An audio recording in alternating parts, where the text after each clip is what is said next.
رمضان المبارک کی آمد ہے۔ یہ ماہ مبارک، ماہ مقدس چاہنے والوں کے لیے ایک تربیتی مہینہ ہوتا ہے، جس میں ایک مومن رب ذوالجلال کی رحمتوں سے محظوظ ہوتا ہے، قرآن کی برکات سے محظوظ ہوتا ہے۔ دیگر عبادات کی طرح روزہ بھی اپنے اندر کئی اعتبار سے اخلاق سازی کے مختلف راستے رکھتا ہے۔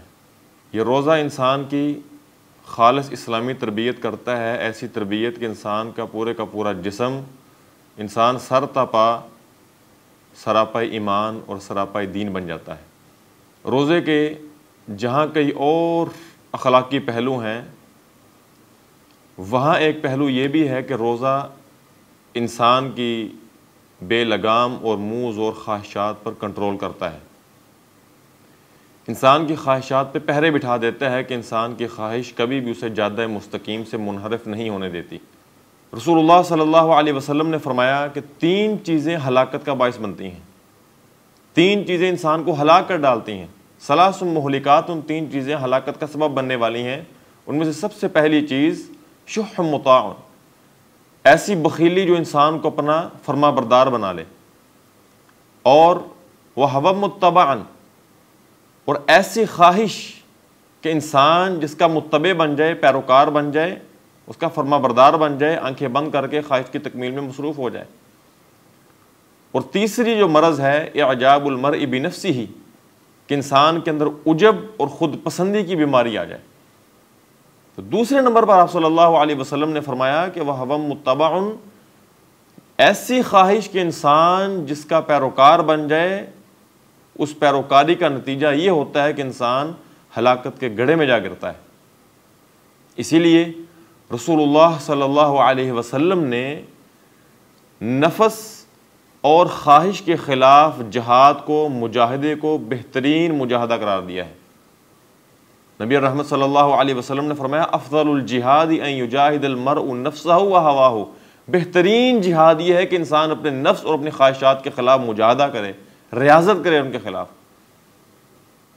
اور نبی رحمت صلی اللہ علیہ وسلم نے فرمایا کہ لا یؤمن احدکم حتی یکون ہواہ تبعا لما جئت بہ، فرمایا کہ کوئی بندہ اس وقت تک کامل ایمان والا نہیں ہو سکتا جب تک اس کی خواہشات میرے لائے ہوئے دین کے تابع نہ ہو جائیں۔ خواہش کی تکمیل کریں، لیکن اس حد تک کریں کہ جب خواہش دین اسلام کے حدود میں رہے، اس کی 4 دیواری میں رہے۔ جب انسان کی خواہشات، انسان کی امیدیں، انسان کی تمنائیں، آرزویں دین اسلام کی مقرر کردہ حدود کو پھلانگنا شروع کر دیں تو خدا را ان کو کنٹرول کیجئے، وگرنہ ہلاکت کا گڑھا ہے۔ خواہشات کے شکنجے نے ہمیں اس قدر جکڑ لیا ہے کہ ہم اپنی ہر جائز ناجائز خواہش کی تکمیل میں مصروف عمل ہیں۔ تو نتیجہ یہ نکلتا ہے کہ جتنی زیادہ خواہشیں ہوتی ہیں، اتنے زیادہ پیسے چاہیے ہوتے ہیں، اتنے زیادہ وسائل چاہیے ہوتے ہیں۔ جب ہمیں حلال و حرام خواہش کی تکمیل میں پیسے نہیں ملتے، وسائل نہیں ملتے، تو ہم خواہش کی تکمیل میں جائز ناجائز، روا ناروا راستے کی پرواہ نہیں کرتے، حرام کا ارتکاب کر بیٹھتے ہیں۔ کوئی چوری کا ارتکاب کر بیٹھتا ہے، کوئی نشے کا ارتکاب کر بیٹھتا ہے، صرف اپنی نفسانی خواہشات کی تکمیل میں۔ اسی لیے رسول اللہ صلی اللہ علیہ وسلم نے فرمایا تھا کہ انہ سیخرج من امتی اقوام، آپ صلی اللہ علیہ وسلم نے فرمایا میری امت میں ایسے لوگ جنم لیں گے، ایسے لوگ پیدا ہوں گے، تتجارى بہم الاہواء کما یتجارى الکلب لصاحبہ، آپ صلی اللہ علیہ وسلم نے فرمایا کہ یہ خواہشات ان کے جسم میں ایسے سرایت کر جائیں گی جیسے کلب بیماری مریض کے سارے جسم کو اپنی لپیٹ میں لے لیتی ہے۔ یہ خاص قسم کی بیماری ہے جس میں انسان پیاسا مر جاتا ہے، پانی پینا چاہتا ہے نہیں پی سکتا، پیاسا مر جاتا ہے، اس کی رگوں پے میں سرایت کر جاتی ہیں۔ اسی طرح جب خواہشات انسان پر غالب آتی ہیں، انسان کو اپنے شکنجے میں جکڑتی ہیں، تو انسان کے پورے کا پورا جسم ان خواہشات کی لپیٹ میں آ جاتا ہے۔ انسان کی آنکھ چلتی ہے خواہشات کے تابع ہو کر، کان چلتا ہے خواہشات کے تابع ہو کر، دل چلتا ہے خواہشات کے تابع ہو کر، قدم اٹھتے ہیں خواہشات کے تابع ہو کر، زبان چلتی ہے خواہشات کے تابع ہو کر، انسان کا اپنے اعضاء پر کوئی کنٹرول نہیں رہتا۔ دوسری حدیث کے مطابق الا ما اشرب من ہوا، جو اس کی خواہش اس کو کہتی ہے، انسان اپنی خواہش کا پرستار بن جاتا ہے، اپنی خواہش کا عابد بن جاتا ہے۔ قرآن نے بھی اس حقیقت کو بیان فرمایا، افرأیت من اتخذ الہہ ہوا، کیا آپ نے اس بندے کو دیکھا ہے جو اپنی خواہشات کا پجاری بن بیٹھا؟ انسان پجاری بن جاتا ہے، خواہشات کو پوجتا ہے، خواہشات کا پرستار بن جاتا ہے۔ تو رمضان المبارک کے مہینے میں جب انسان روزے رکھتا ہے، ایک خاص وقت سے لے کر ایک خاص دورانیے تک انسان بھوکا رہتا ہے، پیاسا رہتا ہے، اس کی زبان گالم گلوٹ سے، جھوٹ سے، چغلی سے، غیبت سے، نفسانی خواہشات سے پرے رہتی ہے، تو انسان خواہشات پہ کنٹرول کرنا سیکھ جاتا ہے۔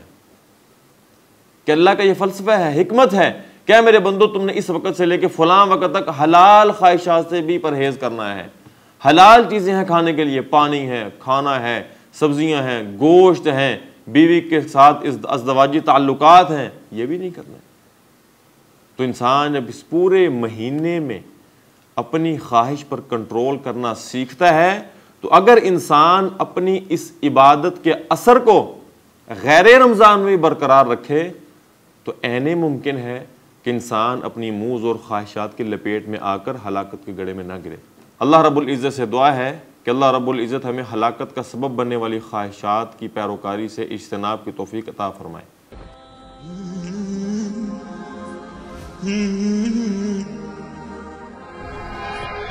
رمضان بحياتي شمع لمماتي، يا ربي دعاتي تقبلها عطول. رمضان ده رحمة